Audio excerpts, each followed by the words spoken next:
হায় যুবক, মুসলমানের নওজোয়ান মাকে ফাঁকি দিয়ে ছবি দেখে, মোবাইলের উলঙ্গ ছবি দেখে, নাচ গান দেখে, মাকে ফাঁকি দেয়। মা দেখলে বকা দিবে।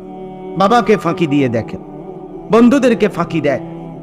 কত মানুষকে ফাঁকি দিয়ে গোপনে আড়ালে লুকিয়ে আল্লাহর নাফরমানি করে, কিন্তু একবারও ভাবে না আরে বেটা তুই যাদেরকে লুকাচ্ছ তারা সবার থেকে আড়াল করা সম্ভব, কিন্তু আল্লাহ থেকে তুমি নিজেকে আড়াল করবা কিভাবে? বলেন না সম্ভব? কথা বলেন না সম্ভব?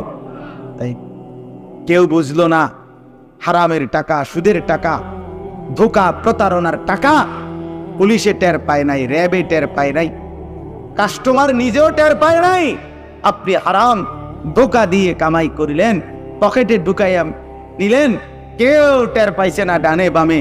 আপনি নিজেকে বড় চালাক মনে করিলেন, বুদ্ধিমান মনে করিলেন। না রে বাপ, আল্লাহর কসম একজন কিন্তু পুরাপুরি দেখছেন। এই আয়াতই আমি আপনাদের সামনে পড়ছি। এবার আয়াতের তর্জমা বলি। কোরআনুল কারীমের 13 নম্বর পারা, 14 নম্বর সূরা, সূরা ইব্রাহিম। এই সূরার 3টি আয়াত 42, 43, 44, এই 3টি আয়াত আমি আপনাদের সামনে তেলাওয়াত করেছি। এই 3 আয়াতের তর্জমা আপনাদের কাছে শোনাতে চাই। ওয়ালা তাহসাবান্নাল্লাহা গাফিলান আম্মা ইয়ামালুয যালিমুন। প্রথমেই কথা মনে করেন, বুঝেন, প্রত্যেকটা গুনাহ এক একটা জুলুম। প্রত্যেকটা গুনাহ, বলেন না বাপ, প্রত্যেকটা গুনাহ কি? এক একটা জুলুম, এক একটা জুলুম, এক একটা জুলুম। অতএব গুনাহগার মানেই সে জালেম। প্রত্যেক পাপী তাহলে কি? জালেম। প্রতিটা গুনাহই জুলুম, প্রত্যেকটা গুনাহই আগুন, প্রত্যেকটা গুনাহই আগুন, প্রত্যেকটা গুনাহই জুলুম। আর প্রত্যেক পাপী সে জালেম। আল্লাহ তাআলা বলেন, যত জালেমরা, তোমরা যত জুলুম করছো, মানে যত গুনাহ করছো, নাফরমানি করছো, এক সেকেন্ডের জন্য, এক পলকের জন্য, এক নিঃশ্বাসের জন্য তোমরা আল্লাহকে গাফিল ভেবো না। ওয়ালা তাহসাবান্নাল্লাহা গাফিলান, আল্লাহকে গাফিল ভেবো না। এই কথা ভেবো না যুবক, এই কথা ভাইবো না মা। কেউ জানে না, কেউ জানে না। স্বামী বিদেশ, টের পাইছে না? এবারটা ঢাকা থাকে, টের পাইছে না? না উনি বাজারে, টের পাইছে না? না আপনি নাফরমানি করছেন, আপনি পরপুরুষের সাথে কথা বলছেন, বাবা টের পায় নাই? যুবক তুমি নাচ গান আর ফুর্তিতে লিপ্ত হয়ে রইলা, কেউ টের পায় নাই না? রব্বুল আলামিন বলে, বান্দা আমি কিন্তু ঠিকই দেখছি।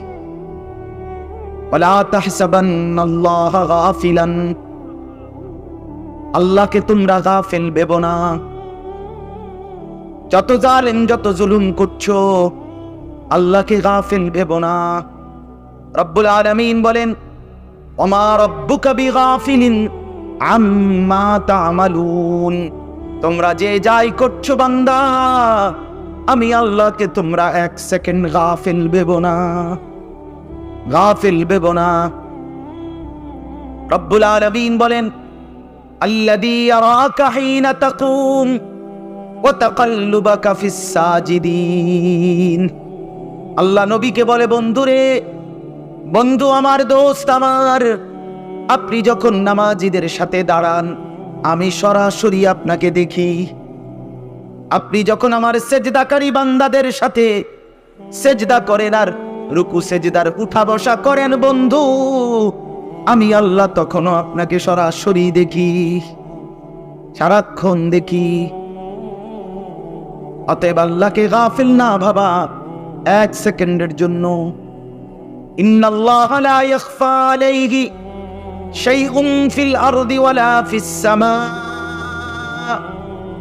রব্বুল আলামিন বলেন, নিশ্চয়ই আল্লাহ, তার কাছে কোনো কিছু গোপন নয়। সাত আসমানে যা, সত্যবক জমিনের নিচে যা, কোনো কিছু গোপন নয়। সাত আসমানের উপরে যেই ফেরেশতা হাঁটে, সাতবক জমিনের নিচে যেই পিঁপড়া হাঁটে, আমার আল্লাহ বলে বান্দা বিশ্বাস করো, আসমানের উপরের ফেরেশতার হাঁটা আর জমিনের নিচের পিঁপড়ার হাঁটা আমি দুইটাই সমানভাবে এক চোখে বরাবরই দেখি। লা ইয়াখফা আলাইহি শাই। রব্বুল আলামিন বলেন ওয়া হুয়া মাআকুম আইনামা কুনতুম। বান্দা তুমি যেখানেই থাকো না কেন, আমি আল্লাহ সেখানেই আছি। আছে কিনা বলেন, আছে কিনা বলেন, সেখানেই আছি। ওয়া নাহনু আকরাবু ইলাইহি মিন হাবলিল ওয়ারিদ। আল্লাহ বলে তোমার যেই শাহরগ, তোমার গর্দানের যেই রগ ছিঁড়ে গেলে তুমি মরে যাবে, এটা যেমন তোমার কাছাকাছি নিকটবর্তী, আমি আল্লাহ তোমার তার চাইতেও ঘনিষ্ঠ নিকটবর্তী। সুবহান। রব্বুল আলামিন বলেন লা তাখুদুহু সিরাতুন ওয়ালা নাওম। বান্দা শুনে নাও বান্দা, এক সেকেন্ড আমার ঘুমও আসে না, এক সেকেন্ডের জন্য আমার তন্দ্রাও আসে না। আমাকে ঘুম স্পর্শ করে না, আমাকে তন্দ্রাও স্পর্শ করে না। রব্বুল আলামিন বলেন ওয়াকাফা বিহি বিযুনুবি ইবাদিহি খাবীরাম বাসীরা। আল্লাহ বলে বান্দা, আমার সমস্ত বান্দা যত নাফরমানি করছে, আমি রব্বুল আলামিন একাই সমস্ত হিসাব রাখার জন্য যথেষ্ট। আমার যদি ফেরেশতাও না থাকে, কেউ যদি না থাকে, আমি রব্বুল আলামিন তবু একাই যথেষ্ট, আমি একাই হিসাব রাখতে পারবো। লাকাদ আহসাহুম ওয়া আদ্দাহুম আদ্দা। আল্লাহ বলেন গুনে গুনে রাখছি, গুনে গুনে, হিসাব করে করে, হিসাব করে করে। আল্লাহ বলেন আহসাহুল্লাহু ওয়া নাসুহ। বান্দা আমি তোমার সব গুনে রেখেছি, যদিও তুমি ভুলে গেছো। তোমার মনে নাই 12 বছর বয়সের গুনাহ, গত বছরের গুনাহ, গত 50 দিন আগের গুনাহ, আল্লাহ বলেন আমি আল্লাহ গুনে গুনে রেখেছি। তাইলে বন্ধু বলেন, এক সেকেন্ডের জন্য ভাবেন, কলিজা দিয়ে ভাবেন, দিল দিয়ে ভাবেন, চোখ বন্ধ করে ভাবেন, আল্লাহকে আড়াল করলেন কখন? হায় মা, আলাম ইয়ালাম বিআন্নাল্লাহ ইয়ারা। আল্লাহ বলে বান্দা জানো, আমি সারাক্ষণ তোমাকে দেখি। যুবকরা আপনারা বলেন, মারা পর্দার আড়ালে আপনারা বলেন, আজ 30 বছর ধরে, আজ 20 বছর ধরে ঘরে রঙিন টেলিভিশন চলতেছে, কোনো পরোয়া নাই। আহা, কি আশ্চর্য রে ভাই! এটা কি মুসলমান? এই বেড়া কি মুসলমান? এই বেড়ি কি মুসলমান? এই ঘরের মানুষ এগুলো কি মুসলমান? এগুলো পদার্থ না অপদার্থ আল্লাহই জান।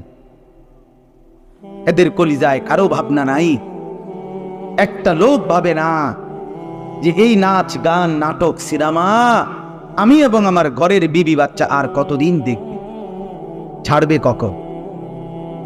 একবারও বাবা। কেমন আশ্চর্য বলেন, কেমন লজ্জার কথা বলেন। দিনের পর দিন চা দোকানে প্রতিদিন একই রকম টেলিভিশন দেখছে, কোনো পরোয়া নাই। সে যে মুসলমান তার কোনো ভাবনা নাই, সে যে মরবে তার কোনো পেরেশানি নেই, পেরেশানি নেই। আল্লাহর সাথে গুনাহ দিয়ে আল্লাহর সাথে টেক্কা দিচ্ছে। আল্লাহ তুমি মানা করছো, আমি করলাম, চাই তুমি কি তার কথা বলেন? আল্লাহ গুনাহ করতে নিষেধ করে নাই, কথা বলেন না? ওয়াদারু যাহিরাল ইসমি ওয়া বাতিনা। আল্লাহ বলে প্রকাশ্য গুনাহ ছেড়ে দাও, গোপন গুনাহ ছেড়ে দাও। আল্লাহ তাআলা বলেন ওয়ালা তাকরাবুল ফাওয়াহিশা মা যাহারা মিনহা ওয়া মা বাতান। আমার বান্দা কোন অশ্লীলতার কাছে যেও না, প্রকাশ্যেও না, গোপনেও না, রাতের আধারেও না, দিনের আলোতেও না। অথচ বান্দা আল্লাহর সাথে বড়াই করছে, আল্লাহ আমি করছি গুনাহ, চাই আপনি কিতা করতে পারে? আমি করলাম, আমি মিথ্যা বললাম, আমি চুরি করলাম, আমি জিনা ব্যভিচার করলাম, আমি নাটক সিনেমা নাচ গান উলঙ্গপনার বেহায়াপনা করলাম, আপনি কি করবেন দেখি আমি। হায় হায়, আল্লাহ তাআলা এবার আল্লাহ তাআলা জবাব দিচ্ছে, ওই যে আপনি যে বলছেন আপনি কিছু করলে করেন বা আপনি কি করতেন পারবেন, আল্লাহ তাআলা বলেন, হ বান্দা শোনো, আমি না নগদই পারতাম, আমি পারি কিনা এটা তুমি কত জিঙ্গাও না 2-4 জন রে, যে নমরুদরে আমি আসার দিছি কিনা। ফেরাউন, সাদ্দাদ, কারুন, কওমে নূহ, কওমে লূত, কওমে হুদ, কওমে শুআইব, কওমে সালেহ, কওমে সামুদ, আমি অবাধ্য নাফরমান জাতি, তোমার চাইতে দেহে লম্বা ছিল, তোমার চাইতে শক্তিতে বড় ছিল, তোমার চাইতে সম্পদে বড় ছিল, এমন বহু অবাধ্য নাফরমানকে আমি এই পৃথিবীতে একেবারে বংশ সহ ঘর বাড়ি বসত ভিটা সবকিছু সহ মাটির নিচে জিন্দা দাফন করে দিয়েছিলেন। তুই জানোস না বান্দা আমি কি করতে পারি, কি করতে পারি। আওয়ালাম ইয়ালাম আন্নাল্লাহ ক্বাদ আহলাকা মিন ক্বাবলিহি মিনাল কুরুনি মান হুয়া আশাদ্দু মিনহু কুওয়াতান ওয়া আকসারু জামআ। আল্লাহ তাআলা বলেন আমি করি। তো এখানে আল্লাহ তাআলা বলেন কেন আমি সব দেখছি, প্রতিটা নাফরমানি আমি দেখি, আমি খবর রাখি, আমি জানি, আমি আল্লাহ গাফিল না, তো ছেড়ে দিচ্ছি কেন, শাস্তি দিচ্ছি না কেন? আল্লাহ পাক বলেন ইন্নামা ইউআখিরুহুম, নিশ্চয়ই আল্লাহ তাআলা তাদেরকে ছেড়ে রাখছেন, অবকাশ দিয়েছেন, সুযোগ দিয়েছেন, লিয়াউমিন, একটি নির্দিষ্ট দিনের জন্য, একটি নির্দিষ্ট দিনের ফয়সালা করে রাখছে আল্লাহ। শুধু এই কারণ হাসরের মাঠ বলতে একটা দিন আল্লাহ তাআলা চূড়ান্ত নির্ধারণ করে রেখেছেন বলে আল্লাহ বলেন ইউআখিরুহুম, আমি আল্লাহ তাখির করছি, আমি দেরি করতেছি, পারি না এই কারণে না, কুলাইতেছি না এই কারণে না, আমি ব্যস্ত এই কারণে না, আমি ঝামেলায় আছি এই কারণে না। আরে বান্দা, লিয়াউমিন, একটা দিনের জন্য অপেক্ষা করছি, আমি একটা আলাদা দিন নির্ধারণ করে রেখেছি, যেদিন আমি আমার সমস্ত সৃষ্টির বিচার করব, ফয়সালা করব, শাস্তি কিংবা জান্নাতের শান্তি দেব, এর জন্য আমি একটা দিন নির্ধারণ করেছি, সেই দিনের অপেক্ষায় আছি, এই জন্য ছেড়ে দিচ্ছি। তাহলে আল্লাহ তাআলা অক্ষম বলে ছেড়ে দিচ্ছে, আল্লাহ তাআলা পারছে না বলে ছেড়ে দিচ্ছে, তাই? হায় হায়, আমাদের কোনো ভাবনা নেই। আল্লাহ তাআলা বলেন সেদিনের একটু পরিচয় বলি, আল্লাহ নিজে বলতেছেন আর কি। আল্লাহ বলে বান্দা আমি কিয়ামতের দিনের জন্য ছেড়ে রাখছি, ওই দিন ফয়সালা করব, তুমি পাপীর, তুমি নাফরমানের প্রতিটা নাফরমানি আমি জানি, হিসাব আছে, তোমার নাফরমানি বাড়ি হচ্ছে, তোমার নাফরমানি জমছে, সেই একটা দিনের জন্য আমি অপেক্ষা করছি। এবার আল্লাহ বলে আমার বান্দা শুনো, সেদিনের হালাত তুমি নাফরমানের কেমন হবে, কিয়ামতের মাঠে পাপীর অবস্থা কি হবে, আল্লাহ বলে তার একটা নমুনা আমি বলতেছি। 1 নাম্বার, আল্লাহ বলে প্রত্যেকটা পাপী, প্রত্যেকটা নাফরমান, প্রত্যেকটা বেঈমান, প্রত্যেকটা অবাধ্য সেই হাসরের ময়দানে যখন দাঁড়াবে, 1 নম্বরে তাশখাসু ফীহিল আবসার, ভয়ে, আতঙ্কে, উৎকণ্ঠায় তার 2 চোখ বিস্ফোরিত হয়ে যাবে, 2 চোখ বড় বড় হয়ে একেবারে অবাক দৃষ্টিতে সে তাকিয়ে থাকবে, ভয়ে আর আতঙ্কে। তাশখাসু ফীহিল আবসার, চক্ষুসমূহ বিস্ফোরিত হবে।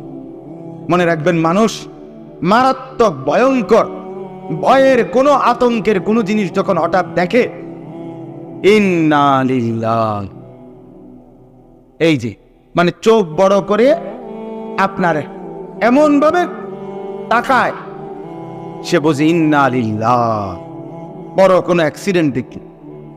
সেদিন আমি এই 2 দিন 3 দিন আগে, মনে হয় 3-4 দিন আগে, ওই চাঁদপুরের ওই দিক থেকে আসতেছিলাম, মাহফিল শেষে রাত্রে 11টা-12টার দিকে এক জায়গায় দেখলাম অনেক মানুষ, গাড়ি থামাইয়া দেখলাম এক যুবক মোটর সাইকেল রাত্রিবেলা আসতেছে, এরে বাড়ি দিছে কোনো গাড়ি, সারাটা শরীর জামাগুলো পর্যন্ত আপনার ছিঁড়ে গেছে, রক্তে ভাইসা গেছে, সাথে সাথেই মারা গেছে। কেউ বলতে পারতেছে না, চিৎকার চেঁচামেচি করতেছে, চিনতেছে না কে বা কারা, কেউ পরিচয় বলতে পারতেছে, ঘুরে আছে। তখন এটা দেখেই মানে অর্থাৎ চোখ বড় করে ইন্না লিল্লাহ এমনটা পড়লাম। যুবকের অহংকার দেখলে, একটা মোটরসাইকেল চালায়, রাস্তা দিয়া যে আরো গাড়ি আছে, রাস্তায় যে আরো মানুষ আছে, এটা তার ভাবনাই থাকে না। মনে হয় তারে ফিসে কুত্তা কামড় দিছে আর সে কুত্তার মতো দৌড়াইতে আছে। এইরকম ভাবে মোটর সাইকেল চাল। আশ্চর্য কথা, পাগল, তোর নিজের জানের উপরে যার মায়া নাই, নিজের ভালোটুকু যে বোঝে না, এত বোকা একটা যুবক কেমনে হয়? এটা যদি বুড়া হইতো, নির্বোধ হইতো, পাগল হইতো, মাতাল হইতো, একেবারে আরজালুল উমর, শেষ বয়সে নিষ্কর্মা হইতো, তাইরও তো মনটারে বুঝাই শক্ত, সামর্থ্য, বিবেকবান, দিমাগ খোলা, দিল খোলা, চোখ খোলা, কান খোলা, হাত খোলা, পুরা শরীর সামর্থ্যবান। এই আহম্মক এতটা সুস্থ সবল হওয়ার পরে এটা কেন বোঝে না যে এটা আমার অ্যাক্সিডেন্ট করবে, এটা আমারে 1 মিনিটের ভিতরে দুনিয়া থেকে বিদায় করে দিবে? এত পাগল মুসলমানের যুবক কেমনে হইল? আপনি বলেন, এটা কি? কেমন আশ্চর্য কথা! আমার মা অসুস্থ, একেবারে শেষ অবস্থা, বয়স এখন যদিও খুব বেশি না, বাকি 70 আবার মনে হয় মা এখন আর কিছুই বলতে পারে না। কয় রাকাত নামাজ পড়ছে বুঝতে পারে না, অজু ঠিক মতো বোঝে না, ওষুধ খাইবার কথা বললে খাইতে চায় না, খাবার খাইবার কথা কইলে খানা খাইতে চায় না। তাইলে এটা তো মেনে নেওয়া যায়। আল্লাহ তাআলা কোরআনুল কারীমের মধ্যে বলছেন, অমিনকুম মান ইউরাদ্দু ইলা আরদালিল উমর লিকাই লা ইয়ালামা মিন বাদি ইলমিন শাইআ। আমি মানুষকে একটা সময় আরজালুল উমর, একেবারে নিষ্কর্মা, অক্ষম বানিয়ে দেই, বয়স বৃদ্ধ বানাইয়া। তখন অবস্থা এমন হয়, আগে যা যা জানতো তার কিছুই আর সে জানে না। তো আল্লাহ তাআলা বলেন এটা তো হইতে পারে, কিন্তু যুবক কেমন এরকম বেখবর হইল? বলেন কি রে বেটা, একটা দিন, সারাটা দিনে 1 ওয়াক্ত নামাজ, তোমার শরীর স্বাস্থ্য সামর্থ্য সব ঠিক থাকার পরেও একটা ওয়াক্ত নামাজ পড়তে মন চায় না, তুমি এমন অপদার্থ কেমনে হইলা রে বাপ? এটা কি কথা বলেন? এটা কি বিবেকহীন, কি ধরনের বিবেক?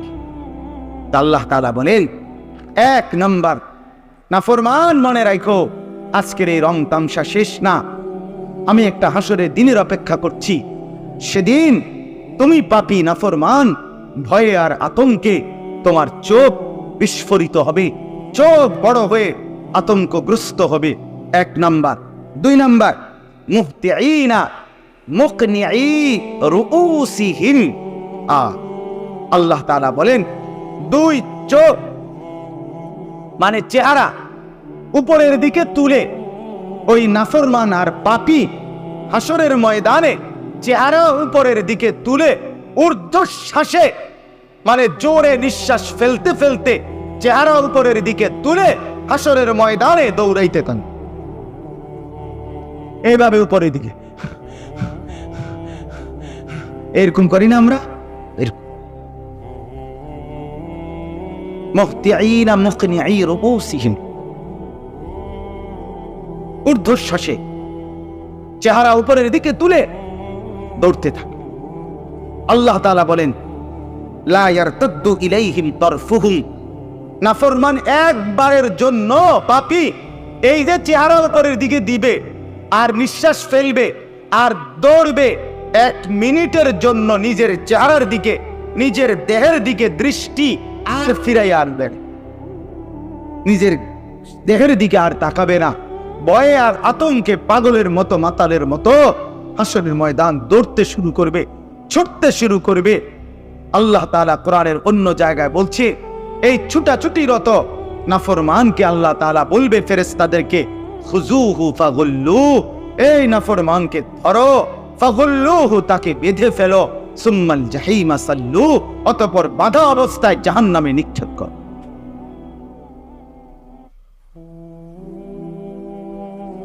ওয়া আফইদাতুহুম হাওয়া। আল্লাহ তাআলা বলেন কয়টা হলো? 1 নাম্বার, চোখ বড় বড় হয়ে যাবে ভয়ে। 2 নাম্বার, মাথা উপরের দিকে দিয়ে ঊর্ধ্বশ্বাসে দৌড়াবে। 3 নাম্বার, নিজের দেহ আর চেহারা নিজের শরীরের দিকে ফিরবে না, একবারও চেহারা ফিরাবে না। 4 নাম্বার, ওয়া আফইদাতুহুম হাওয়া, অন্তরটা ভয়ে আর আতঙ্কে একদম শূন্য, খালি হয়ে যাবে, ব্যাকুল হয়ে যাবে। কোনো আশা আকাঙ্ক্ষার ন্যূনতম কোনো সম্ভাবনা সে দেখবেন, এতটা অস্থির হয়ে যাবে। আল্লাহ আমাদেরকে মাফ করুন। ইয়াউমা তাবিয়াদ্দু ওয়ুজুহুন ওয়া তাসওয়াদ্দু ওয়ুজুহ। কোরআনের অন্য জায়গায় আল্লাহ বলেন সেই হাসরের ময়দানে কিছু চেহারা কালো মলিন হয়ে যাবে, কিছু চেহারা সাদা শুভ্র হয়ে যাবে। فأما الذين اسودت وجوههم أكفرتم بعد إيمانكم فذوقوا العذاب بما كنتم تكفرون। যে চেহারাগুলো কালো হয়ে যাবে আল্লাহ তাআলা তাদেরকে বলবে, নাফরমান বান্দা, ঈমান তো দিছিলাম, সেই ঈমান পাওয়ার পরেও নাফরমানি করেছিলে। আকাফারতুম বাদা ঈমানিকুম, ঈমান পাওয়ার পর আমার নাফরমানি করেছিলে বান্দা। ফাযুকুল আযাবা বিমা কুনতুম তাকফুরুন, আজকে সেই নাফরমানির বদলায় জাহান্নামের আযাব ভোগ কর। ছেলেরা, বাপ, আল্লাহ তাআলা দয়া করে তোমার এই মুসলমান মার ঘরে জন্ম দিয়েছে, তোমার কোনো যোগ্যতা ছাড়া, তোমার কোনো আবেদন ছাড়া। লাম ইয়াকুন শাইআম মাযকুরা, আমি আর তুমি এই পৃথিবীতে আসার আগে উল্লেখিত কোনো বস্তু ছিলাম না। কোন আদমশুমারিতে আমাদের নাম ছিল না, কোন মেম্বার চেয়ারম্যানের সুপারিশ ছিল না। পৃথিবীর কেউ জানতো না আমি আসবো কিনা, কেউ জানতো না। রব্বুল আলামিন বলে শুধু আমার ফয়সালা ছিল বলে তুমি পৃথিবীতে আসছো, ঠিক কিনা বলেন না? তাইলে আল্লাহ তাআলা দয়া করে, জন্মের পর থেকে শুনছি আযানের ধ্বনি, আল্লাহু আকবার, কি পরিমাণ সৌভাগ্য। পৃথিবীর 600 কোটি মানুষ, আজকের এই পৃথিবীতেও যদি 800 কোটি মানুষ হয়, যদি 200 কোটিও মুসলমান হয়, এখনো রানিং 600 কোটি মানুষ। আল্লাহ তাআলা তাদেরকে ঈমানদারের ঘরে জন্ম দেয় নাই, তারা মুমিন হয় নাই। মিয়া রব্বুল আলামিন আমার কোন যোগ্যতা ছাড়া আল্লাহ তাআলা তার নিজ ফজলে, নিজ দয়ায় আমার এক মুসলমানের ঘরে জন্ম দিছে। এর চাইতে বড় সৌভাগ্য আর কি হইতে পারে বাপ? আয় হায়, আমরা সেই ঈমান ভুলে গিয়ে, আল্লাহকে ভুলে গিয়ে, মুসলমানের পরিচয় ভুলে গিয়ে চুল দ্বারাও দেখাই আল্লাহকে, আল্লাহ তোমাকে পছন্দ করি না। দাড়ি কেটে কেটে আল্লাহকে দেখায়, আল্লাহ তোমাকে পছন্দ করি না। সুদের টাকা গুনে গুনে আল্লাহকে দেখায়, আল্লাহ তোমার হুকুম মানি না। মিথ্যা বলে বলে, চুরি করে করে আমরা আল্লাহকে দেখাই। উলঙ্গ ছবি দেখে দেখে যুবক বলতে চায়, আল্লাহ তোমাকে ভালোবাসি না, রাসূলকে ভালোবাসি না। বেপর্দা নারী, বেহায়া নারী পরকীয়ায় আসক্ত হয়ে নিজে ভিন পুরুষের সাথে অবৈধ সম্পর্ক করে আল্লাহকে জানায়, আল্লাহ তুমি নিষেধ করেছ, আমি করছি কেন? তোমাকে পছন্দ করি না, তোমাকে পছন্দ করি না। আল্লাহ তাআলা যেন তখন বলে, হায় বান্দা, তাইলে কেন দিলাম তোরে ঈমানদারের ঘরে জন্ম? হায় বান্দা, তোরে কেন ঈমানদারের ঘরে দিলাম?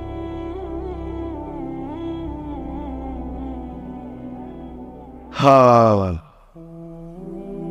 আল্লাহ আমাদেরকে মাফ করে, আল্লাহ আমাকেই মাফ। এজন্য বাপ, হযরতের কথা যা বললাম, হালকানগর হযরতের কথা, হযরত বলছেন গুনাহ থেকে বাঁচার জন্য এখন মামুলি চেষ্টা, সামান্য চেষ্টায় যথেষ্ট না। অনেক নওজোয়ান উলামায়ে কেরাম আছেন, আপনাদেরকে বলি, অনেক মাদ্রাসার তালেবে ইলম আছেন, আপনাদেরকে বলি বাপ, মোবাইলের গুনাহ থেকে নিজেকে বাঁচানো, নারীর ফাঁক থেকে বর্তমানে নিজেকে বাঁচানো সামান্য চেষ্টায় হবে না, সীমাহীন চেষ্টা করে যুদ্ধ করতে হবে, যুদ্ধ করতে হবে। কালকে যখন হযরত মুনাজাত করছেন ডালকানগর, প্রায় 10-12 মিনিট একটা দিল থেকে, আমি প্রথম শব্দ থেকে হযরতের মুনাজাত শেষ করা পর্যন্ত একটাই দোয়া করছি, এক কথাই বলছি টানা আল্লাহর কাছে, আল্লাহ নজর হেফাজতের তৌফিক দেন, নজর হেফাজতের তৌফিক দেন, নজর হেফাজতের তৌফিক দেন। আল্লাহ ভিন নারী থেকে চোখ নামানোর তৌফিক দেন। এই জামানায় বুজুর্গানি দিন বলে, এই জামানায় ভিন নারী থেকে নিজের নজর যে হেফাজত করতে পারবে, নিঃসন্দেহে সে আল্লাহ তাআলার ওলি হয়ে যাবে। এজন্য আমরা প্রত্যেকেই ফিকির করি, প্রত্যেকেই ফিকির করি, প্রত্যেকেই ফিকির করি। আল্লাহ তাআলা বলেন, শেষ আয়াত হযরত চলে আসছেন, বলেন আলহামদুলিল্লাহ। মূলত আমি বললাম না, স্ট্যান্ডওয়ালারা অপেক্ষা করছে, আপনারা অপেক্ষা করছেন, পুরো ইন্তজার আমাদের প্রিয়, আমাদের সবার প্রিয় আল্লামা মুফতি আরিফ বিন হাবিব সাহেব, তার জন্য অপেক্ষা করছে। আমরা তো মূলত ওই মাইকের এটা স্ট্যান্ডটা ধরে রাখান আর কি, শুধু যাতে আপনারা এলোমেলো হয়ে গেলে এই জন্য শুধু ধরে রাখছে। ইনশাআল্লাহ কিছুক্ষণের মধ্যেই তিনি আসবেন, বয়ান করবেন। মেহরবানি করে যারা বাহিরে আছেন ছড়িয়ে ছিটিয়ে, সবার কাছে অনুরোধ, বাইরে কোনো আপনার শীত না, এমন যদি হইতো যে গরম শুধু প্যান্ডেলে, বাইরে খুব শীত, এরকম নেই, তাহলে গরম ওইখানেও এখানেও। কিন্তু গাফলতের কারণে গরমে যে ঘাম ঝরবে তাতে কোনো নেকি আসবে না, কিন্তু এখানে আল্লাহর কথা শুনতে গিয়ে প্রতি ফোঁটা ঘামের বিনিময়ে আল্লাহ তাআলা গুনাহ মাফ করে দিক। কি সন্দেহ হয় মনে হয় না? শেষ আয়াত আল্লাহ তাআলা বলেন, ওয়া আনদিরিন নাসা ইয়াওমা ইয়াতিহিমুল আযাবু ফায়াকুলুল লাযীনা যালামু। আল্লাহ তাআলা নবীকে বলেন, বন্ধু আমার এই বান্দাগুলোকে, এই লোকগুলোকে আপনি ভয় দেখান। ইয়াওমা ইয়াতিহিমুল আযাব, সেই দিনের ভয় দেখান যেদিন হাসরের ময়দানের, যেদিন নিশ্চিত আমার আযাব আসবে। আজ আমি ছেড়ে দিছি, আজ আমি দয়া করছি, আজ আমি এত নাফরমানি সয়ে নিছি, কিন্তু আমি হাসরের ময়দানে বন্ধু ছাড়বো না, আমি আখিরাতের ময়দানে ছাড়বো না বন্ধু। বললাম আপনি বলেন, বুঝাইয়া বলেন, আপনি বুঝাইয়া বলেন, আপনি ভয় দেখান। এরে আল্লাহর বান্দা, হাসরের ময়দানে আল্লাহ ছাড়বে না বন্ধু। তোর প্রতিটা মিথ্যার শাস্তি আল্লাহ দিবে, তোর প্রতিটা জিনা ব্যভিচারের শাস্তি আল্লাহ দিবে। ওই মা, তোর প্রত্যেকটা নাফরমানির শাস্তি আল্লাহ দিবে। আল্লাহ বলেন, ফায়াকুলুল লাযীনা যালামু, তখন নাফরমান পাপী বলবে, রব্বানা আখিরনা ইলা আজালিন করিব, আল্লাহ একটু দুনিয়ায় ফেরত যেতে দেন, সময় দেন, নুজিব দাওয়াতাকা ওয়া নাত্তাবিউর রাসূল। আল্লাহকে বলবে, আল্লাহ এবার যদি দুনিয়ায় ফেরত যেতে দেন, আপনার সব কথা শুনবো এবং আপনার রাসূলের আনুগত্য করব, দুনিয়ায় যেতে দেন। আল্লাহ বলেন, আওয়ালাম তাকুনু আকসামতুম মিন ক্বাবলু মা কানা মিন যাওয়াল, ইতিপূর্বে তো তুমি বড়াই করতা, কসম করতা, বলতা যে দুনিয়া থেকে যাবা না, সম্পদ শেষ হবে না, ক্ষমতা শেষ হবে না। আজকে তো দেখলা দুনিয়ার কিছুই রইল না, শুধু রয়ে গেলাম আমি আল্লাহ। অতএব দয়া করি আমার বাপ, আমার ভাই, আমার বন্ধু, প্রত্যেকের কাছে অনুরোধ, আখিরি অনুরোধ, আমিও তুমিও সবাই মিলে আমরা বদলে যাই। বলেন ইনশাআল্লাহ, বলেন ইনশাআল্লাহ। নওজোয়ান সাথীরা আপনারা বলেন, যুবক ভাইরা ইনশাআল্লাহ নিজের জীবন সুন্দর করবেন, বলেন ইনশাআল্লাহ। গুনাহ ছাড়বেন, বলেন ইনশাআল্লাহ। ইস্তিগফার করবেন, বলেন ইনশাআল্লাহ। যুবক আপনি যদি ঈমানের উপরে ওঠেন, বন্ধু তুমি যদি মজবুত হও, তো আল্লাহ তাআলা বলেন, ওয়াজিদনাহুম হুদান, যুবক যদি ঈমান আনে, বন্দেগী করে, আমি আল্লাহ নিজে যুবকের ঈমান আমি আরো বাড়ায় দেব।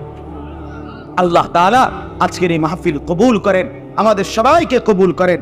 মুহতারাম হযরত আল্লামা মুফতি আরিফ বিন হাবিব সাহেব, আল্লাহ তাআলা তাকে আফিয়তের সাথে কবুল করেন, আমিন।